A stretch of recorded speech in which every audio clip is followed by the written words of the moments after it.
We're in the mechanical engineering lab at our headquarters in Santa Cruz, California. And in here we do a lot of prototyping and development of new products, and we also design and build test fixtures and manufacturing equipment that ends up getting transferred to our San Jose facility. The original concept for Onewheel went back to something I was tinkering on in my garage around 2008, actually. And I worked on it for about 5 years, trying to create the feeling of snowboarding on powder and trying to combine some of these emerging technologies that I thought could build a really cool way to move through the world. We ended up launching on Kickstarter in 2014. Ever since then, it's been a nonstop ride, really, of expanding and introducing new products and kind of spreading it around the world.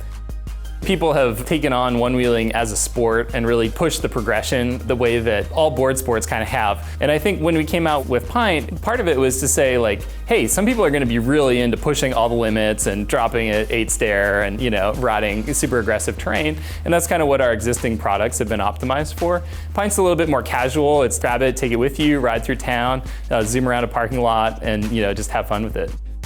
We raised a couple of rounds of investment early on, a seed and a Series A round, and that was really to expand the team and take on some new product development. Since then, we've actually become a profitable company, which is a little rare in the Silicon Valley universe by really focusing on building great product and being really hands-on on the manufacturing. And that's opened up some cool freedom to build what we want to build and expand in the ways that we want to expand.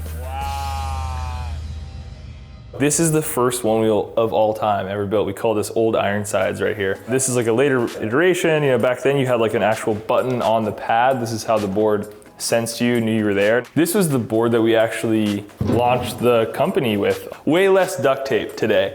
So this is the original Onewheel. Now we have pressure sensitive pads. We shipped in like 9 months, which was pretty impressive. And this is the plus, this is what happened right after. So this was the introduction of a hypercore motor. This is the XR, so this is our flagship right here. It's like the Lamborghini mixed with like the Jeep Renegade. This is the Pint. This is smaller, it's lighter. This has got a mag handle, so you carry it completely differently. Super convenient for, just like life on the go. It's got the LED strip. It's just on the whole, it's more refined, I think. This thing goes 6 to 8 miles in about 16 miles an hour, although you get it up to speed and you feel like you're cooking.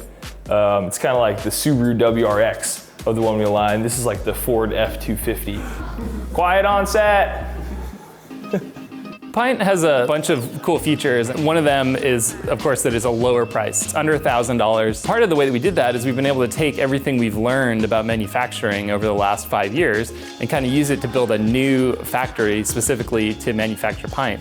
And to be able to keep that in California, which we're really excited about. I think there's a lot of advantages to building domestically. Intellectual property is one. Another big one is just retaining the knowledge. You learn a lot making your product, and if you outsource it, someone else learns a lot about making your product. We're really more on the owned personal mobility side of things. One thing that's super important to one-wheel riders is personalizing their boards.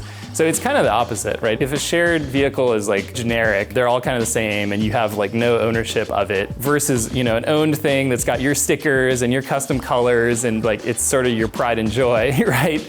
And from the very beginning, I said, I want to make something that people have this like emotional connection to. They want to get it for themselves. With things that we've been doing recently, like introducing new colorways and stuff like that, are just ways for people to like express themselves in their sort of owned personal mobility space. We have now the manufacturing capacity and we have really some of the leading technology in light electric vehicles across the various subsystems. Now we're talking to some partners about what else we can do with that core technology.